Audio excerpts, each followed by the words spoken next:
आज हम दो समानांतर रेखा छिद्रों से फ्राउनहोफर डिफ्रैक्शन यानी कि Fraunhofer diffraction due to two parallel slits के बारे में चर्चा करेंगे। इससे पहले के लेक्चर में हमने सिंगल स्लिट से फ्राउनहोफर विवर्तन के बारे में चर्चा की थी। हमने बात की थी कि जब कोई प्लेन वेव फ्रंट स्लिट के ऊपर इंसिडेंट होता है तो उसका हर पॉइंट, ये हमारा ए बी जो चौड़ाई है स्लिट की, जिसे हमने ई से डिनोट किया था। तो जब कोई पैरेलल वेव फ्रंट यानी कोई प्लेन वेव फ्रंट, पैरेलल नहीं सॉरी प्लेन वेव फ्रंट मतलब समतल तरंगाग्र जब एकल रेखा छिद्र मतलब सिंगल स्लिट पर इंसिडेंट होता है तो उसका हर पॉइंट एक सेकेंडरी वेवलेंथ एमिट करता है। तो आपको स्क्रीन पर जब ये स्लिट से जब ये रेज डिफ्रैक्ट होती हैं, ये वेव्स डिफ्रैक्ट होती हैं, तो स्क्रीन पर आपको सेंटर पे पी पॉइंट पर सेंट्रल मैक्सिमा मिलता है और उसके दोनों तरफ आपको मिनिमा मिलते हैं और मिनिमा के बीच में सेकेंडरी मैक्सिमास मिलते हैं। ये हमने डिस्कस किया था। तो ये जो इंटेंसिटी है स्क्रीन पर वो I equals to I0 sine alpha upon alpha, sine square alpha upon alpha square से दी जाती है। Amplitude A0 sine alpha upon alpha है, जहां अल्फा क्या है, alpha delta equals to 2 alpha equals to 2 pi upon lambda e sine theta है। Theta जो एंगल है वो क्या है कि ये जो रेज है जो उसी डायरेक्शन में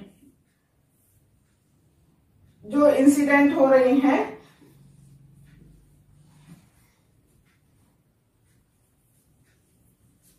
जिस डायरेक्शन में प्लेन वेव फ्रंट इंसिडेंट हो रहा है उसी डायरेक्शन में आगे बढ़ रही हैं, तो यहां पर ये फोकसित होती हैं और आपको यहां सेंट्रल मैक्सिमा मिलता है। जो रेज थीटा एंगल पर डिफ्रैक्ट होती हैं वो स्क्रीन के डिफरेंट पॉइंट्स पर फोकसित होती हैं। तो ये जो थीटा एंगल है वो जिस एंगल पर ये जो रेज हैं वो डिफ्रैक्ट हुई हैं वो एंगल थीटा है। ये एंगल थीटा, तो ये जो पाथ इसे सी पॉइंट से कह रहे हैं, तो ये B C equals to e sine theta. जो पाथ डिफरेंस है, जो वेव्स इस पॉइंट पर पहुंच रही हैं उन वेव्स के बीच में पाथ डिफरेंस है। और डेल्टा क्या है, डेल्टा ए और बी पॉइंट से जो वेव डिफ्रैक्ट हुई है उनके बीच का में एंगल डेल्टा है, जिसे हमने 2 अल्फा से डिनोट किया था। That means alpha equals to pi upon lambda e sine theta. तो हमने बात की थी चूंकि ये रेज सीधे यहां पहुंच रही हैं, इनके बीच में कोई भी पाथ डिफरेंस नहीं है, इस कारण से ये यहां पर आपको मैक्सिमा देंगी जिसे कि सेंट्रल मैक्सिमा कहते हैं। और जो इंटेंसिटी होगी वो चूंकि अल्फा यहाँ 0 होगा, तो यहाँ जो इंटेंसिटी होगी सेंट्रल मैक्सिमा की, वो कितनी, केंद्रीय उच्चिष्ट, सेंट्रल मैक्सिमा यानी केंद्रीय उच्चिष्ट, वो आपकी होगी I = I0। और इसके दोनों तरफ, P बिंदु के दोनों तरफ मिनिमास होते हैं, मतलब निम्निष्ठ होते हैं, मिनिमास होते हैं जिनकी इंटेंसिटी I = 0 होती है। और जो path difference E sin theta है, वो किससे दिया जाता है? E sin थीटा, तो ये सेंट्रल मैक्सिमा है, ये मिनिमास है। E sin theta = ±m lambda, ये पाथ डिफरेंस है। ये तो यहां पर मिनिमास के लिए, और मिनिमास के बीच में आपको सेकेंडरी मैक्सिमास मिलते हैं, मतलब द्वितीय उच्चिष्ट मिलते हैं, सेकेंडरी मैक्सिमास,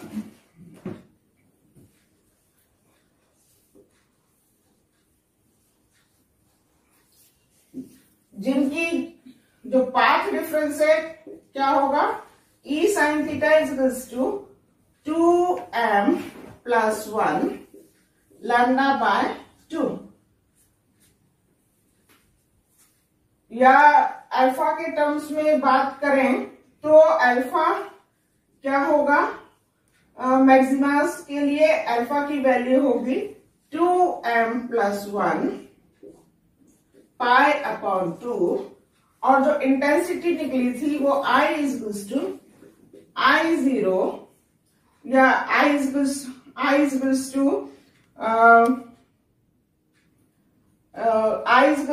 sin थीटा, या sin, ये A0 होकर A0² हमारा, ये A0² sin 2m + 1 π/2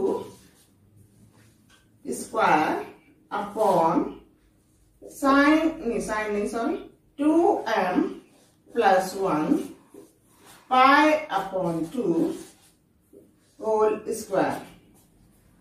तो ये हमने सिंगल स्लिट डिफ्रैक्शन था, तब हमने इसकी बात की थी। एक्चुअली डबल स्लिट डिफ्रैक्शन में हम लोग इसका यूज करेंगे, इस कारण से हम एक बार आपको दोबारा से ये चीजें रिवाइज की हैं। तो डबल स्लिट एक्सपेरिमेंट में ये हमारी सिंगल स्लिट ना होकर डबल स्लिट होती है, जो कि एक दूसरे के पैरेलल रखी हुई है, और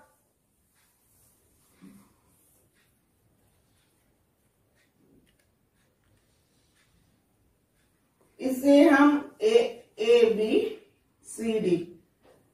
जिनके बीच की जो चौड़ाई है, बीच की चौड़ाई AB और CD है। स्लिट इस तरह से रखी गई है, एक दूसरे के पैरेलल है, समांतर है, आधी बोर्ड के अंदर है, आधी बोर्ड के बाहर है।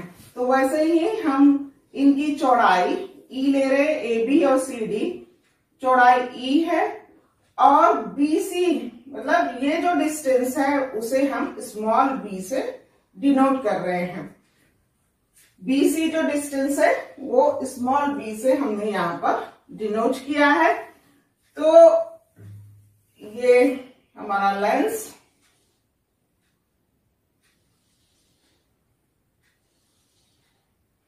ऑब्वियस है पहले की तरह ही कि जो तरंगे उसी दिशा में, द्वितीय तरंगे जो उसी दिशा में आगे बढ़ रही है, जिस दिशा में जो प्लेन वेव फ्रंट है, मतलब जो समतल तरंगाग्र है, जिस दिशा में आगे की ओर बढ़ रहा है, उसी दिशा में जो तरंगे आगे बढ़ती हैं, द्वितीय तरंगे, वो फोकसित होती हैं यहाँ पर P पॉइंट पे, और आपको चूंकि इनके बीच में पथांतर शून्य है, पाथ डिफरेंस 0 है, तो यहां पर ये आपको मैक्सिमा देंगी, सेंट्रल मैक्सिमा आपको यहां पर प्राप्त होगा।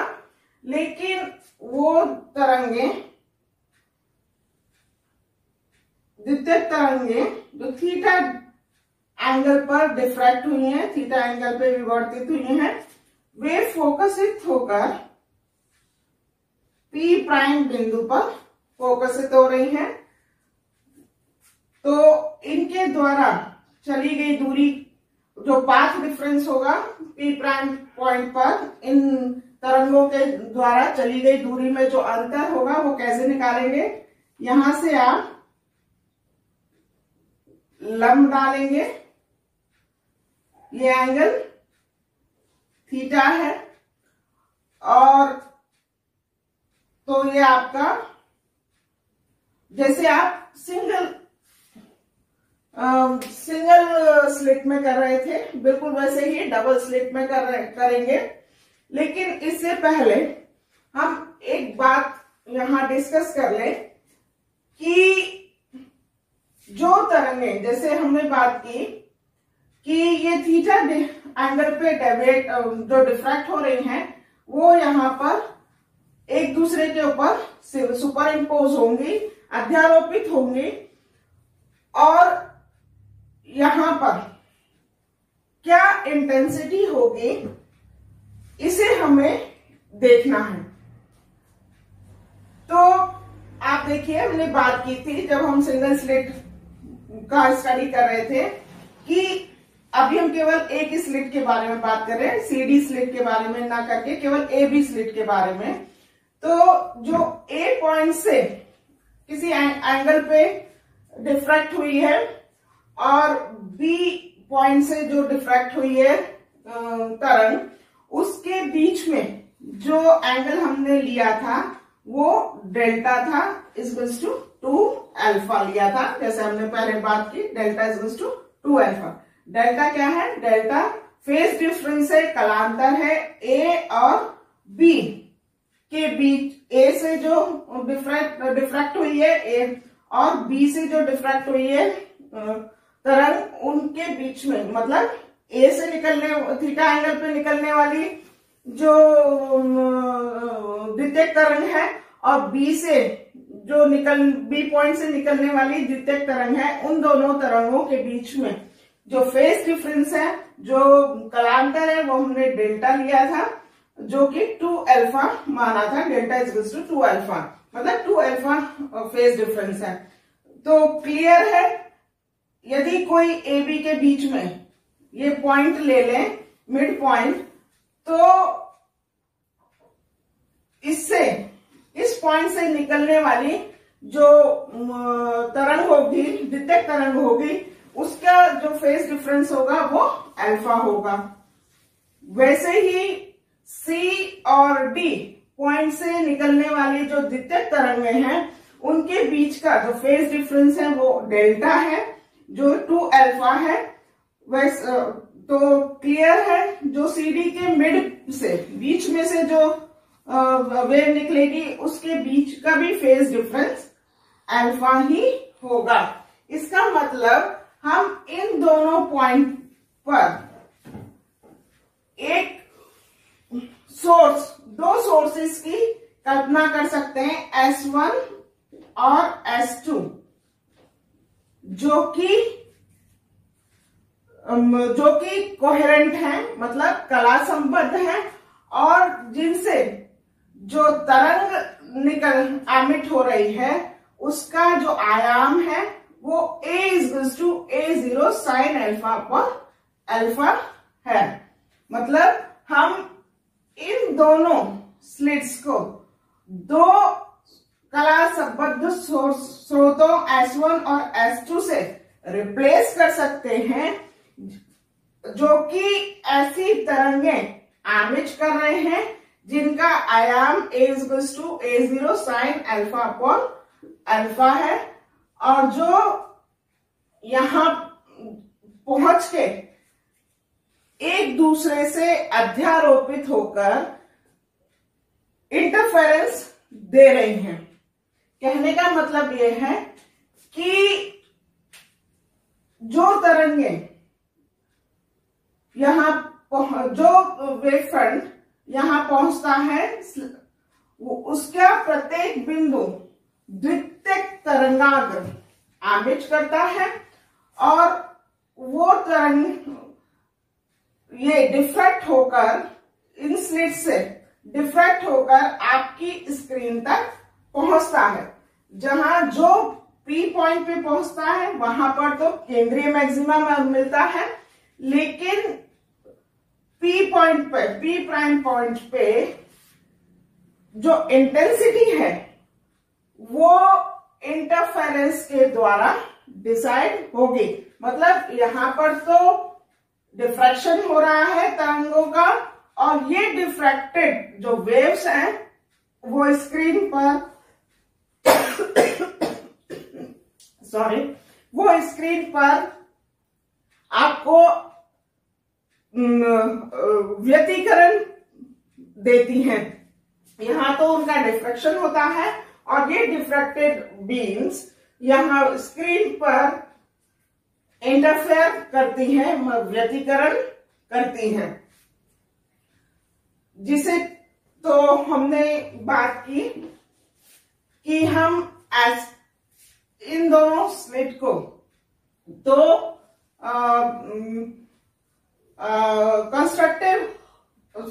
दो कोहेरेंट सोर्सेस S1 और S2 से रिप्लेस कर सकते हैं, जो कि ऐसी तरंग एमिट कर रहे हैं जिनका जो एम्पलीट्यूड है, जो आयाम है वो A=A0 sin alpha upon alpha से दिया जा सकता है। और तो आपका जो इंटेंसिटी होगी वो क्या हो जाएगी, I=I0 sin square alpha over alpha square. अब ये दोनों तरंगे यहां अध्यारोपित होके इन अध्यारोपण से परिणामी क्या होता है, प्राप्त होता है, ये हमें देखना है। तो बिल्कुल पहले की तरह ही जैसे हमने सिंगल स्लिट में किया था कि हम जो एक तरंग को हम वेक्टर से रिप्लेस कर रहे हैं, ए बी वेक्टर, जिसका कि आयाम ए है,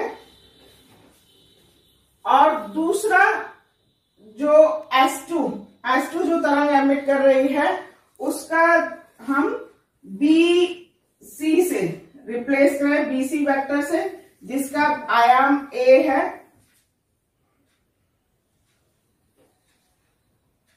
ये BC वेक्टर, इसका भी आयाम ए है।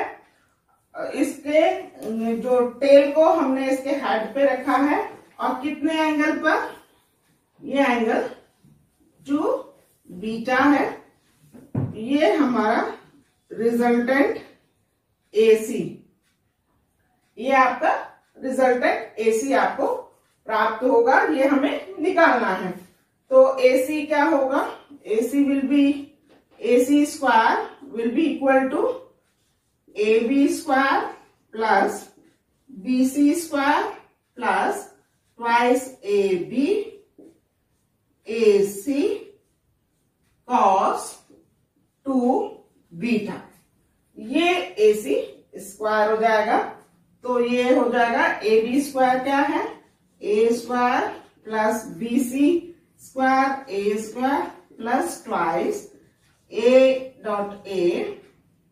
cos 2 beta. और ये बीटा क्या है, ये बीटा हमने ट्वाइस बीटा बिल्कुल सिंगल स्लिट में जैसे हमने निकाला था अल्फा, वैसे उसी बेस पे 2 बीटा निकालेंगे।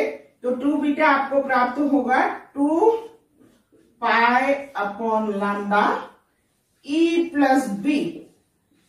अब ये E प्लस बी हो है चौड़ाई, तो E प्लस बी साइन, इसको थोड़ा सा साइड में कर दें, 2 beta will be equal to 2 pi upon lambda E plus B sin theta. तो ये आपका 2 बीटा प्राप्त हो गया। यहां ये आपको हो जाएगा twice A square plus 2a² cos 2 beta. तो कॉमन तो आपका AC will be equal to 2a² 1 plus cos 2 beta whole half. ये AC कर दिया है। तो ये cos A प्लस cos B की फॉर्मूला लगा के हम इसे खोल सकते हैं। तो आप खोलेंगे तो आपको मिलेगा twice cos square beta whole half. तो ये आपको मिलेगा 4a² cos square beta whole half, यानी 2a कॉस बीटा। तो आपका AC जो है, जो परिणामी है AC, वो आपको क्या मिला? AC equals to twice a cos beta. या इसे हम यहां लिख ले, यहां पर लिख देते हैं AC equals to twice a cos beta. A क्या है? A है A0 sine alpha upon alpha. तो ये हो जाएगा twice A0 sine alpha upon alpha cos beta. तो इंटेंसिटी क्या हो जाएगी? इंटेंसिटी आपकी